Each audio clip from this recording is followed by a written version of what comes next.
Bonsoir et bienvenue à tous. Un autre pas comme les autres domiciles de l'ancien président Nicéphore Dieudonné Soglo aujourd'hui, l'ancien président du Nigeria, Olusegun Obasanjo était dans la matinée de ce lundi 11 novembre 2009 chez l'ex-président Nicéphore Dieudonné Soglo, une visite de courtoisie qui a permis à l'ancien président béninois de remercier son homologue nigérian pour sa médiation dans la crise post-électorale que nous avons connue ici au Bénin, une rencontre qui a aussi permis aux deux anciens présidents d'aborder d'autres questions. Nous écoutons l'ancien président Nicéphore Dieudonné Soglo. Vous savez le rôle majeur qu'a joué le président Obasanjo dans la crise que notre pays a traversée. En tant que vice-président du Forum, c'est l'un des membres éminents.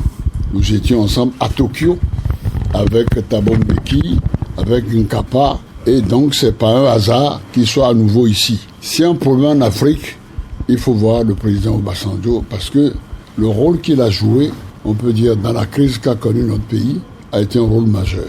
Et je tenais absolument à aller lui rendre visite pour le remercier. Mais il n'est jamais là. Il revient d'Afrique du Sud, il est parti au Kenya, il est venu me voir et demain il s'en va au Maroc. Donc il n'est jamais là.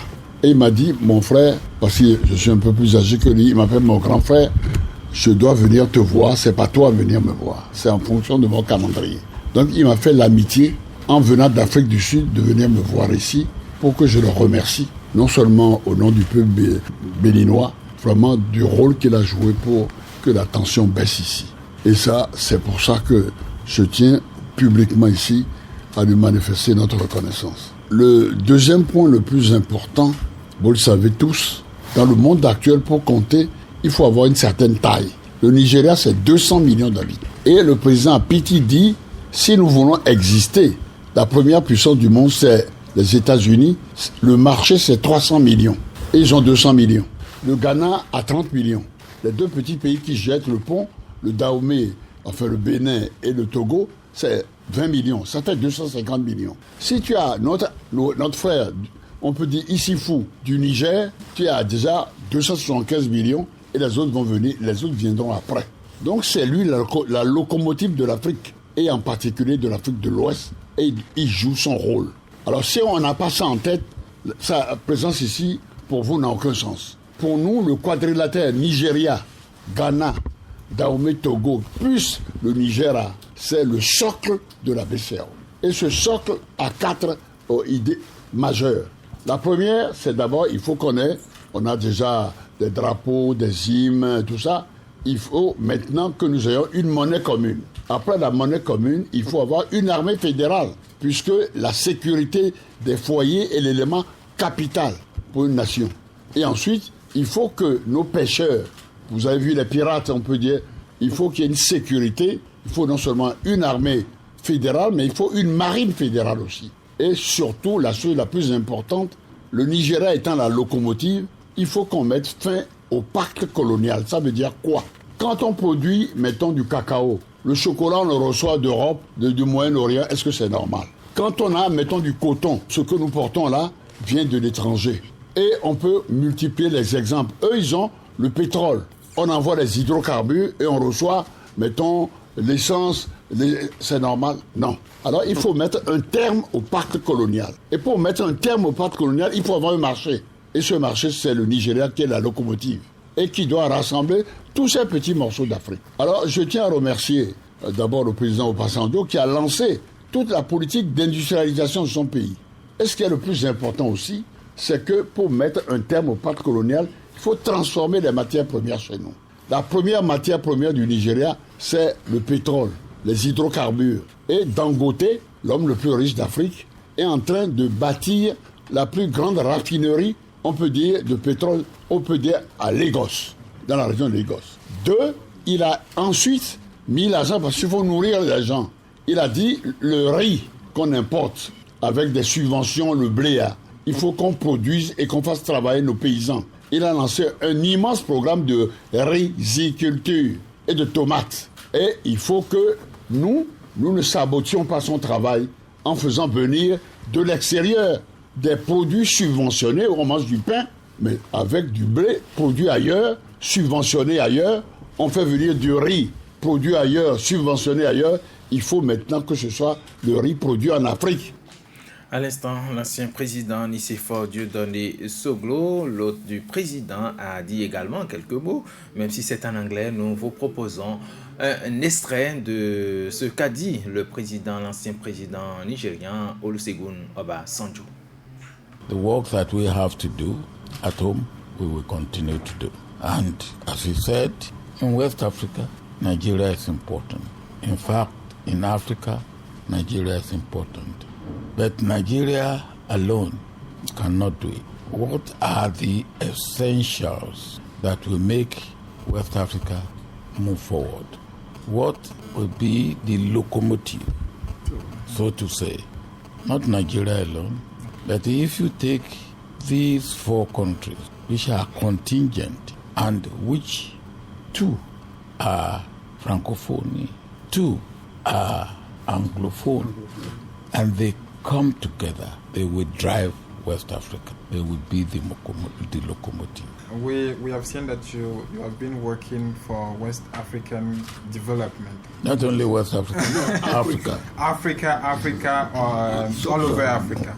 Now, since 2 months, the borders of Nigeria are closed, and you know that here in Benin, many people are affected by these measures. What do you do concretely so that there could be satisfaction here in Benin and over there in Nigeria? I would tell you a proverb. You see, a lame person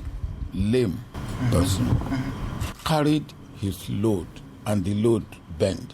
Then somebody said to him, look, the load on your head is bending.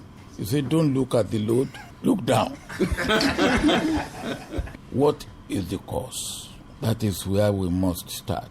What is the cause? Do you meet, I should say, our current president and talk about that problem? If he calls me, I will meet him. But he's the one, we have another thing.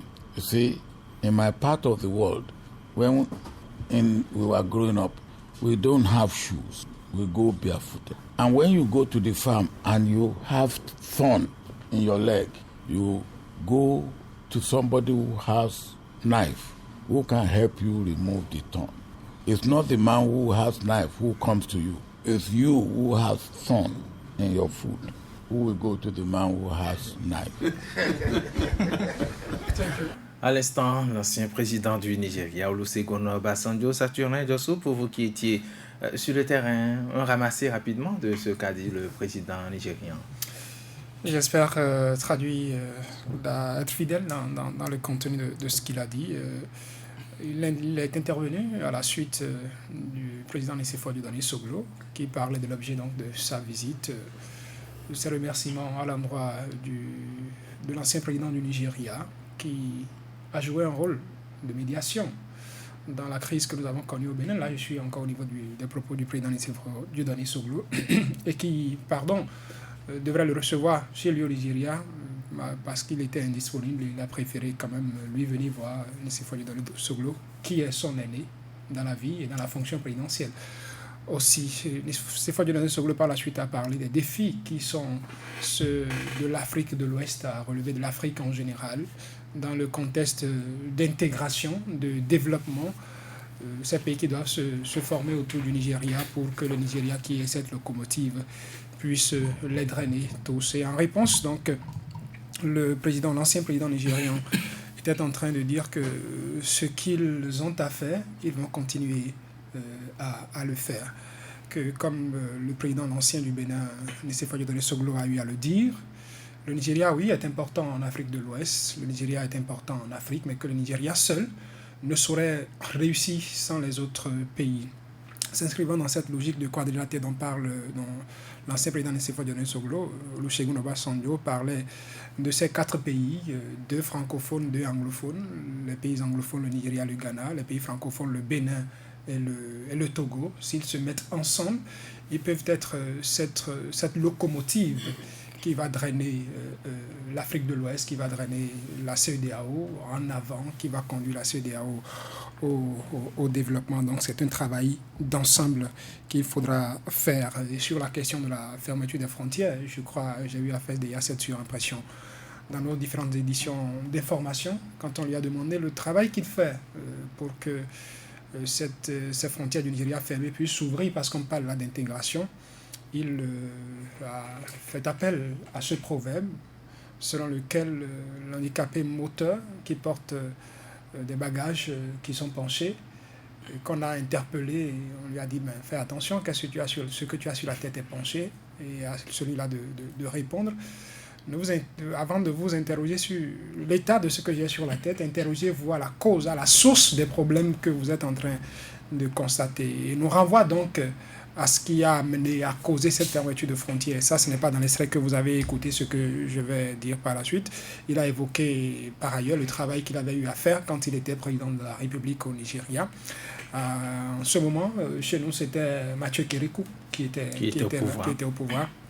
Donc il a fait allusion à des mesures qui avaient été prises à l'époque quand les deux hommes, l'ancien Mathieu Kérékou et lui aussi, ancien Olusegun Obasanjo, travaillaient à résoudre les problèmes qui sont dénoncés de part et d'autre, la contrebande, tout ce qui avait été fait à l'époque. Comme pour dire, si on s'interroge sur les causes de cette fermeture de frontières, on trouvera la solution pour avancer. Il y a la question de savoir s'il a eu à rencontrer l'actuel président du Bénin, Patrice Talon, son excellence, comme on le dit souvent. Et il a également servi ce proverbe que vous avez entendu, qui a fait rire tous ceux qui étaient là. C'était que chez lui, dans la région où il a grandi, pour le traduire presque littéralement, quand ils allaient au champ, ils étaient jeunes, ils n'avaient pas de chaussures, ils allaient au champ pieds nus. Et quand il leur arrivait de ramasser une épine, ils cherchaient la solution. Ils vont vers quelqu'un qui a la solution. Et celui qui a la solution dans le cas d'espèce, pour celui qui a ramassé une épine, c'est celui qui a un couteau qui pourrait aider celui qui a l'épine dans son pied à enlever l'épine. Ce n'est pas celui qui a le couteau qui se porte vers celui qui a l'épine dans son pied, c'est plutôt celui qui a l'épine dans son pied qui se porte vers celui qui a le couteau, comme pour dire, il faut aller vers la solution. Il ne faut pas attendre que la solution arrive à vous, comme le dirait également dans un adage, qui a besoin du pape va. Alors là, ce sont les faits, c'est la déclaration. Vous venez donc de nous restituer, en tout cas, à votre manière, Obasanjo, donc au Bénin, dans un contexte de fermeture de nos frontières, on est quand même à même de dire, Saturnin Diassou, que ce qui nous unit finalement avec le Nigeria est plus fort que ce qui nous désunit. Obasanjo, chez Nicéphore Soglo, n'oubliez pas, les deux sont anciens présidents. Et ils se retrouvent dans un forum d'anciens présidents. Donc, chez Soglo, pour moi, c'est ordinaire, c'est classique. Il l'a dit, tout comme Soglo également l'a rappelé, ils étaient ensemble à Tokyo, au forum des anciens chefs d'État. Ils se sont vus là-bas, et c'est pour raison de calendrier que l'autre, par respect pour l'aîné, que Soglo est pour lui, je crois, dans la vie et dans la fonction, je l'ai dit tout à l'heure, parce que Soglo a pris les rênes du pays après 1990. Tout à fait. Obasanjo, lui, est venu des quelques années plus tard, a voulu le voir. Donc, c'est de la courtoisie. C'est un symbole aussi qu'il faut savoir décrypter et en tirer les leçons pour que chacun dans les rôles qui sont les siens aujourd'hui puisse savoir ce qui constitue un atout qu'il pourrait tirer pour avancer dans la fonction. Il doit savoir que quand on finit avec la fonction, comme le président de la République également l'a dit, parlant dans son interview avec les chaînes françaises la dernière fois, Boniaï, par exemple, a incarné la fonction présidentielle. Et il a fini d'être président de la République. Mais il y a encore la notoriété de cette fonction-là qui l'habite et qu'on doit pouvoir lui respecter. Qu'aujourd'hui, Patrice Talon, président de la République, demain sera ancien président de la République et qu'il va rejoindre ce collège d'anciens présidents de la République. C'est pourquoi je parle des atouts dont chacun pourrait se servir pour réussir la mission qu'il est en train d'accomplir actuellement, et quand finira la mission, qu'il puisse continuer d'avoir cette aura d'ancien président de la République auprès des autres anciens présidents de la République, parce que c'est une famille. C'est une famille.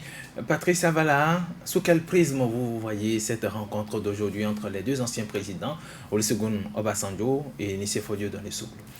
Deux anciens présidents des républiques sœurs qui se rencontrent, qui certainement se connaissent pour avoir été président de la République.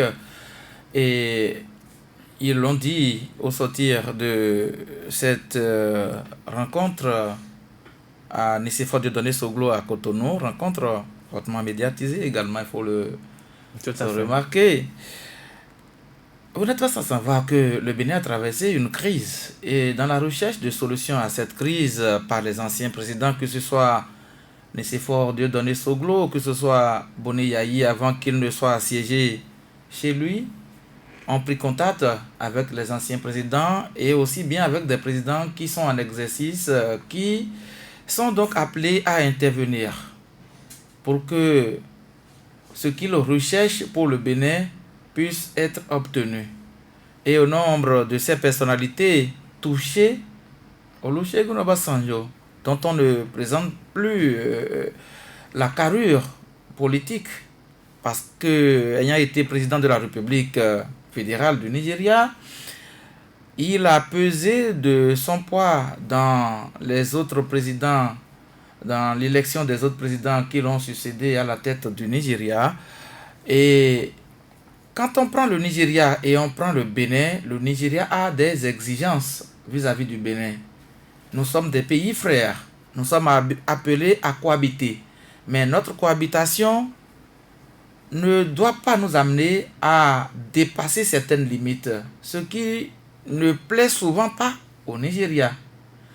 Déjà, lorsqu'on parle de cette crise politique, quand ça commence à côté de vous, que vous ne dites rien, c'est que le risque que vous ressentiez les effets sont grands. Et quand ces risques sont grands, il va falloir qu'on prenne le taureau par les cornes. Et c'est ce que certainement Olusegun Obasanjo a fait. On a senti la nécessité de le consulter pour qu'il puisse peser de son poids, comme je le dis, politique, dans cette crise que le Bénin a traversée. Malheureusement, ça a fait son temps, ça s'est soldé par ce que vous connaissez, qui sont ceux qui ont pu agir afin que nous puissions avoir le bout du tunnel. Je ne sais pas si nous sommes déjà à la fin de nos difficultés à la suite de ces élections, quand on sait que l'opposition n'a pas encore baissé les bras. Certains partis de l'opposition, je voulais dire. Eh bien, aujourd'hui, il y a comme un calme que nous ressentons aujourd'hui au Bénin, mais même si ce n'est pas ce à quoi nous aspirons au pays, ce qui est sûr, le Bénin a traversé une période. Est-ce que vous pensez, comme l'aurait dit l'ancien président Nicéphore Dieudonné Soglo, l'ancien président Olusegun Obasanjo a véritablement mouillé les maillots, comme on le dit, ou c'est-à-dire s'est battu pour que la paix revienne au Bénin après les élections ou pendant les élections? J'ai dit que Olusegun Obasanjo est une personnalité politique dont on ne présente plus la carrure politique. C'est une personnalité dotée d'un poids politique au Nigeria. J'ai dit aussi que les présidents qui l'ont succédé, peut-être la dernière élection présidentielle, ces révélations n'ont pas été parce que, n'ayant pas soutenu l'actuel président qui était à la recherche d'un nouveau mandat, Olusegun Obasanjo ne l'avait pas soutenu, avait soutenu son vice-président qui malheureusement n'a pas eu le quitus auprès de l'électorat nigérien pour diriger ce pays-là. Mais quand on met de côté cette élection présidentielle qui vient de se clôturer au Nigeria, je pense que depuis que Olusegun Obasanjo, ce n'est pas les années de 1999 qu'il a été président, mais bien avant, dans les années 76, Olusegun Obasanjo il a même fait la prison juste après. Avait son mot à dire dans l'actualité politique du Nigeria. Et quelqu'un de cette trempe, je pense que lorsqu'il intervient dans des crises ayant une certaine expérience politique, Patrice Talon, c'est hier seulement il est arrivé au pouvoir. Pas hier, parlons de 2016. Voilà. Et par rapport à Obasanjo, c'est hier. Oui, parce qu'il vient de goûter. C'est mieux de parler de 2016. Je suis d'accord avec vous, mais c'est aussi une manière de caricaturer ce qui s'est passé et pour voir quel est le poids de chacun de ces personnages dans l'actualité politique. Et quand on prend Olusegun Obasanjo, vous voyez, il est en voyage à tout moment pour intervenir dans des crises qui secouent les pays à travers le monde entier. Et quand il y va, il pèse de son poids pour que la solution puisse être trouvée. Parce que quand la paix est menacée, ce n'est pas seulement pour les pays où ça a commencé, mais c'est aussi pour les pays limitrophes. Tout à fait. Et quand ça va commencer au Bénin, les effets seront tout de suite ressentis du côté du Nigeria. Mais pour éviter ça, il faut bien qu'on court pour que la paix revienne au pays, pour que les populations béninoises puissent vivre en toute quiétude, que chacun puisse rester dans son couloir. Je pense que Olusegun Obasanjo a pesé bien de tout son poids lorsqu'on annonce d'ailleurs qu'après sa libération, le président Boni Yayi, l'ancien président de la République du Bénin, se trouverait au Nigeria.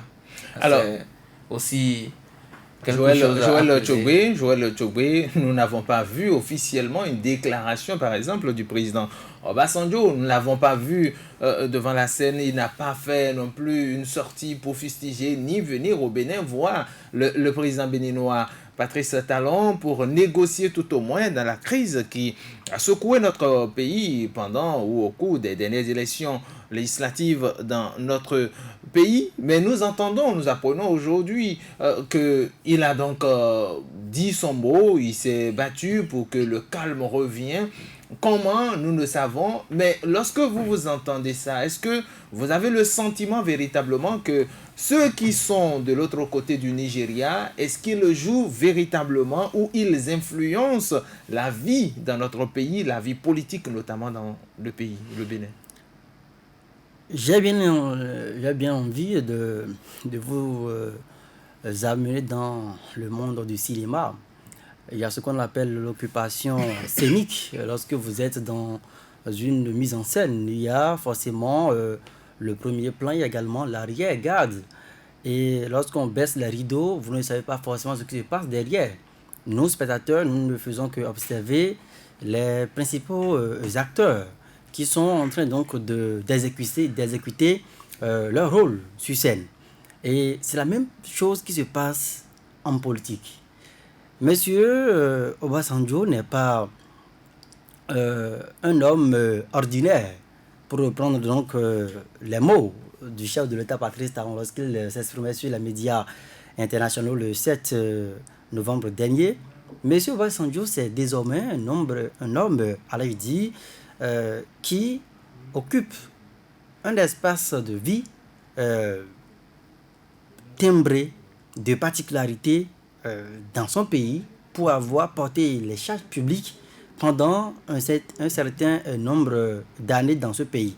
Donc, ne vous attendez pas forcément à ce que l'ancien chef d'État nigérian se porte devant de la scène pendant que le Bénin était donc au bord du précipice avant de pouvoir tester de ce que effectivement il a mouillé le maillot pour que la paix puisse revenir. Je l'ai dit parce qu'on a au moins su que le président Buhari a envoyé plusieurs fois des émissaires à la Marina voir justement, le président. Justement, parce que lui, Patrice Talon, il était encore en fonction. Parce que M. Buhari porte actuellement les charges publiques. Il est aux responsabilités publiques dans son pays. Et pour que un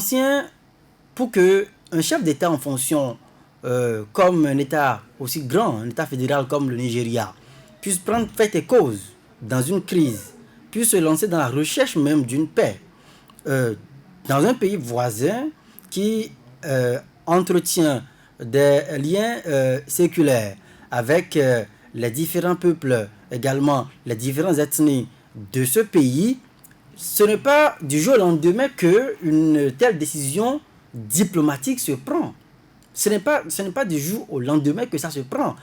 Il n'est pas également à exclure que, avant que M. Buhari, on le rappelle encore, en tant président donc de la CEDEAO en exercice, il faut encore le rappeler, il portait donc cette casquette-là de président donc de la CEDEAO, donc était l'élément central, la figure centrale qui devrait en même temps intervenir, un peu comme on le voit actuellement avec le président de la CEDEAO, Issoufou Mahamadou, le président donc du Niger, qui réunit les chefs d'État pour intervenir et intimer donc des ordres à José Mario Vaz, donc le président bissau-guinéen. Donc, premier élément, M. Buhari était obligé d'intervenir en tant que chef de la CEDEAO.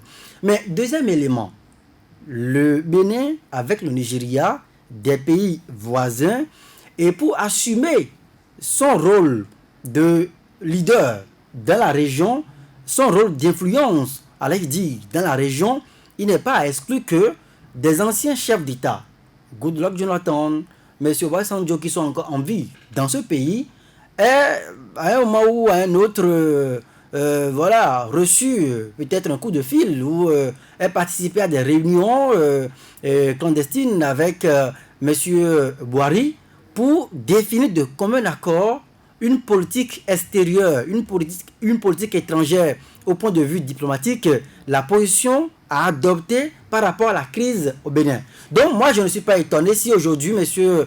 Nicéphore Dieudonné Soglo nous dit que M. Obasanjo avait joué un rôle capital pour que la paix revienne au pays. Je ne suis pas surpris. Mais je constate que, un peu comme le président de la CEDEAO de l'époque, un peu comme le président du Nigeria, encore en exercice, je parle donc du président Boari, un peu comme il a subi donc ce camouflet, je constate que M. Obasanjo et d'autres personnes également ont à un moment donné pris acte de ce revers, cet échec cuisant que le Bénin a infligé à leurs différentes médiations. Mais est-ce que vous ne voyez pas vous aussi que ils ont pris finalement en position dans cette crise-là, puisque vous venez au Bénin, vous avez fait un lobbying pour quelqu'un et finalement vous venez dans le pays et vous allez vers un camp.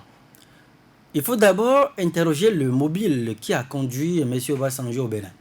Il n'est pas venu au Bénin pour parler, comme on le dit, remuer le couteau dans la plaie. Il n'est pas venu au Bénin pour discuter de comment est-ce que le gouvernement actuel a fini par régler le problème. Il n'est pas venu au Bénin pour faire une tournée de prise de contact ou bien d'information avec les différents partis politiques engagés dans la crise. Il est venu au Bénin en tant qu'ancien chef d'État, en tant qu'ami intime du président Soglo. Et pour moi, cette visite n'a rien d'officiel. Je connais un peu le goût de M. Nicéphore Soglo, en tout cas de plus en plus son goût prononcé pour sa présence dans les médias. Et il a voulu certainement faire de cette occasion une occasion officielle. Mais pour moi, M. Obasanjo aurait pu se passer même de la presse ou bien aller donc venir au Bénin sans que personne ne soit informé et que la discussion entre les deux hommes soit maintenue secrète. Saturnin, est-ce que c'était possible? Est-ce que le président Obasanjo pouvait venir au Bénin et à huis clos, tête à tête avec le président Nicéphore Dieudonné Soglo? Je demandais tout à l'heure, est-ce qu'il n'a même pas pris parti dans cette crise-là, lorsqu'on sait aujourd'hui que, c'est vrai, nous ne sommes plus dans cette période où la tension était encore vive au Bénin, mais aujourd'hui où les choses sont plus ou moins relaxes, il est venu, mais seulement pour voir le président Soglo.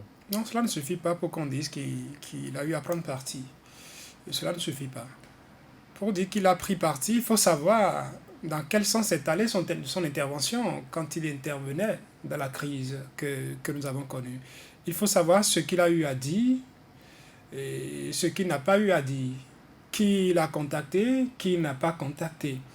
Et en cela, je crois, sauf erreur de ma part, le seul acte visible, public, qu'on a vu de Obasanjo pendant qu'on a passé le 28 avril dernier. On ne sait pas tout ce qui s'est joué en sourdine, mais je crois qu'après le 28 avril dernier, quand on a constaté avec les événements de Kadiaon que le domicile de l'ancien président Boni Yayi était assiégé par les hommes en uniforme, les hommes en armes, on a vu, sauf erreur de ma part, un courrier circulaire qui a été signé d'anciens présidents, dont Olusegun Obasanjo et l'ancien président du Nigeria, du Ghana aussi, Jerry Rawlings. Donc c'est l'un des seuls actes que nous avons vu de façon officielle.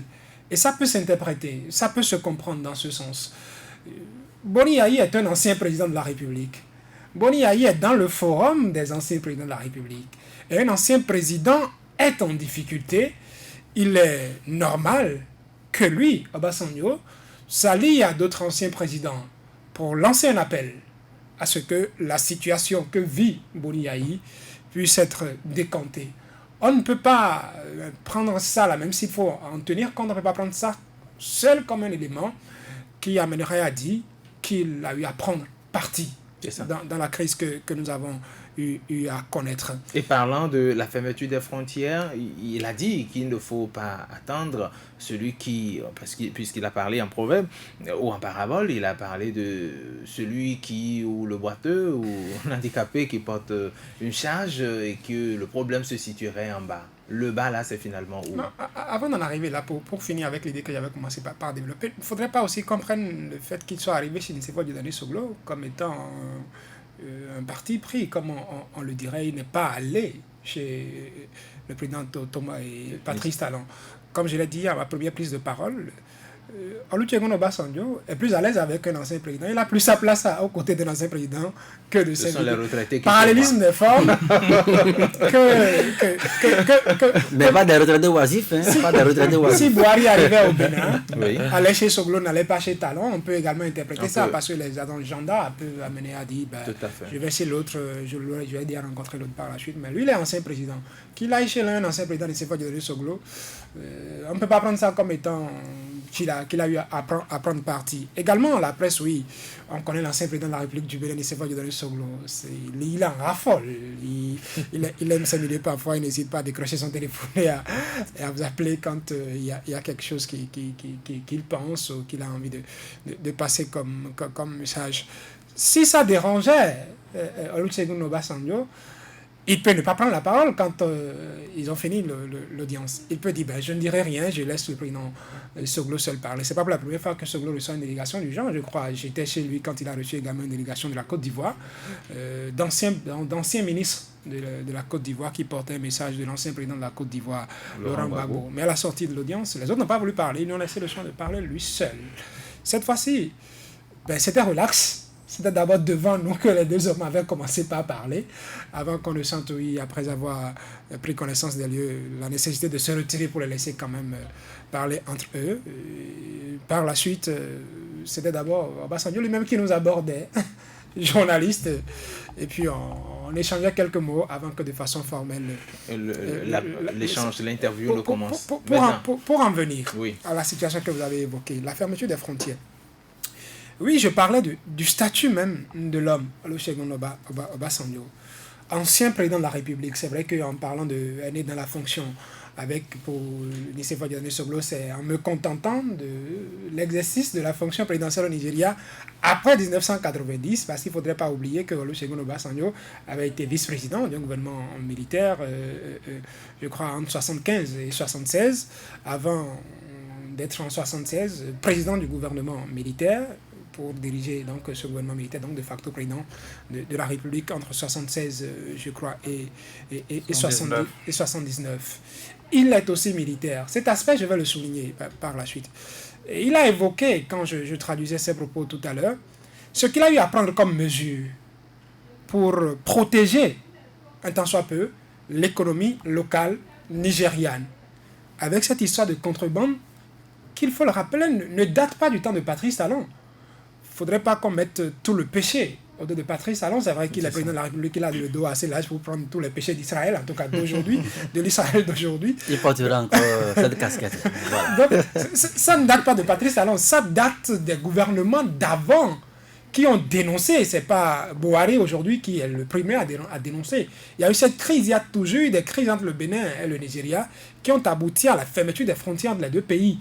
Mais à chaque époque, chaque président, en accord avec le président en exercice au Bénin, a trouvé une solution pour qu'on sorte de là, pour qu'on rouvre les frontières du Bénin, pour que ça commence. Mais puisque le problème perdure, le Niger ne va quand même pas accepter mourir pour qu'on aille là.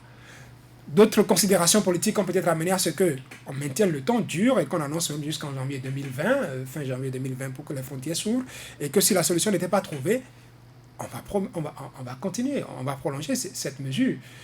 Olusegun Obasanjo n'est pas sans savoir les raisons.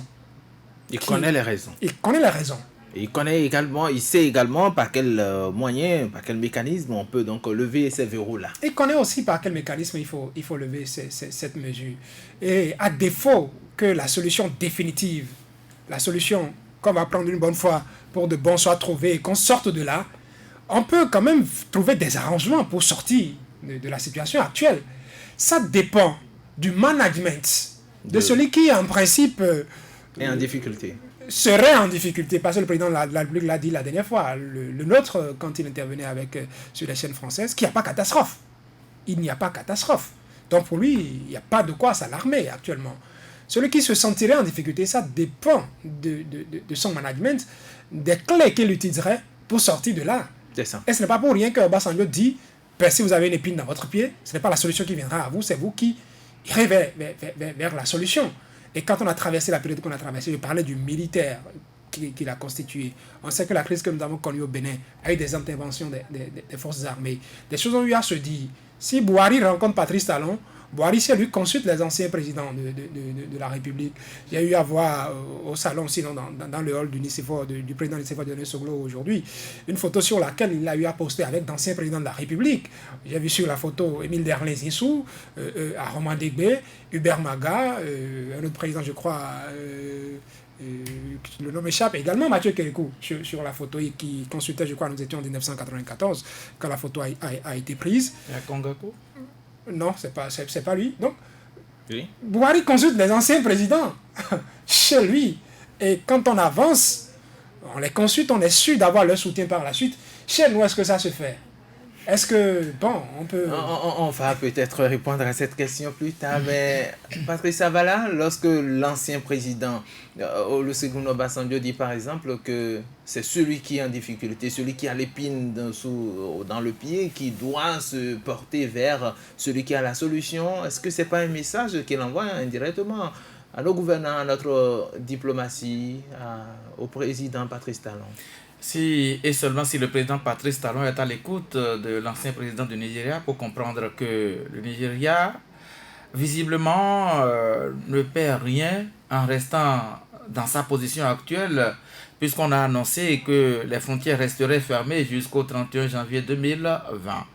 Et au 31 janvier 2020, rien n'est sûr que ces frontières puissent connaître de changement si la situation n'évoluait pas. Le chef de l'État a dit très bientôt qu'on trouvera une solution. Je suis absolument d'accord. Il y a un accord tripartite qui est d'ailleurs annoncé. Oui, que cette solution puisse être vite trouvée parce que les populations qui vivent aux alentours ou sur ces frontières, elles souffrent de la fermeture de ces frontières. Et la solution, je trouve quand même que elle est là.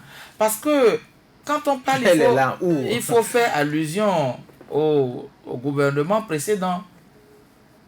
On a fermé les frontières sous d'autres présidents et on sait quelles sont les démarches. Peut-être qu'aujourd'hui, ces démarches menées par le président Patrice Talon ne sont pas médiatisées. Je n'en sais absolument rien puisque dans son intervention sur RFI France 24, il avait laissé entendre qu'il s'entretient avec le président Bouhari pour une recherche de solution à la crise qui oppose les deux pays. Pour vous, le président Patrice Talon tape à la mauvaise porte ou... Non, je ne dirais pas qu'il tape à la mauvaise porte, mais ce que nous tous nous constatons, c'est que les frontières sont toujours fermées.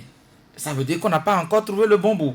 Si on a trouvé le bon bout, on aurait pu ouvrir les frontières pour le bonheur des populations des deux pays d'ailleurs, parce que ce n'est pas seulement les populations béninoises qui souffrent de la fermeture de ces frontières. Les affaires du côté du Nigeria, pour ceux qui quittent là-bas pour venir ici, ils sont nombreux, Dieu seul sait, mais ces affaires sont également bloquées. Il faut engager une discussion avec ceux qui font les affaires du Nigeria au Bénin, en passant par le Bénin pour aller vers d'autres pays, parce qu'il y a beaucoup de Nigériens aujourd'hui, s'ils doivent voyager, préfèrent prendre l'avion à l'aéroport de Cotonou que de prendre l'avion dans leur pays. Parce qu'ils trouvent peut-être des facilités pour passer par le Bénin, alors que chez eux, ce n'est pas la même chose. Mais avec cette situation de fermeture de frontières, ça les bloque. Et sur le marché, ça se ressent. Ça se ressent. Joël Tchogwe, pour finir sur la question, en parlant donc en parabole, comme quoi il faut aller vers la solution. Est-ce que c'est pas un pavé que Olusegun Obasanjo jette dans la mare de nos gouvernants? Le Bénin, c'est l'enfant qui a l'épine dans les pieds. Et celui qui a le couteau, c'est le Nigeria. C'est l'explication qu'il faut donner. Alors, quand c'est comme ça, je crains que la solution ne soit pas à portée de main. Je serai aussi radical et direct comme ça. La solution ne serait pas à portée de main parce que nous avons deux visions qui sont en conflit. On a écouté le chef de l'État béninois qui a dit qu'il n'y a pas de catastrophe. Donc, le Bénin développe actuellement une capacité donc, de résilience inouïe pour pouvoir contenir cette charge. Et on voit de l'autre côté le grand Nigeria, 200 millions donc, de personnes en termes de marché intérieur, première puissance économique du continent africain, qui entend assumer sa position d'influence dans la région. Donc, quand vous êtes dans ce combat de grands frères et de petits frères, c'est compliqué. Et pour moi, si on ne réussit déjà pas à pouvoir, je vais dire, gérer, voilà, ces problèmes de conception, d'analyse là, on n'est pas encore sûr de trouver la bonne solution. Et il faudra absolument que, si je comprends bien, le Bénin devra rapidement aller chercher le Nigeria qui a le couteau en main pour que le Nigeria puisse sortir donc l'épine dans les pieds du Bénin. Alors que pour l'instant, le Bénin estime qu'aucune épine n'est encore enfouie dans ses pieds. Donc le Bénin marche encore royalement sur ses deux pieds et il n'y a pas de péril en la demeure. Et comment vous trouvez ça? Je trouve que c'est quand même assez paradoxal. Ça me fait sourire, c'est tout. Donc je pense que c'est encore une fois... Il y a un sentiment d'orgueil quelque part. Non, mais c'est ça que je vous dis. Sentiment d'orgueil parce qu'aujourd'hui, si le Bénin dit qu'il n'y a pas de catastrophe, le Nigeria est en droit de dire, mais écoutez, moi j'estime que vous avez une épine dans les pieds, mais vous dites que vous n'avez pas d'épine, donc c'est que vous m'énarguez. Alors que le Bénin également, c'est un pays souverain qui entend assumer son statut d'État souverain. Donc c'est un problème d'orgueil, de part et d'autre, hein, et que si le grand frère est déjà dans nos familles, ça se passe. Vous avez vu combien de fois n'est-il pas arrivé que nous, petits frères, on rentre en conflit avec les grands frères dans nos familles, mais on ne finit toujours pas s'entendre. Donc il va falloir qu'on puisse trouver la solution. Merci beaucoup à vous, Joël Tchogwe. Merci également à Saturnin Dossou. Merci à vous, Patrice Savala, à la mise en onde. Mohamed Liamidi, bonsoir chez vous et à demain pour un autre numéro de cette émission intégrale.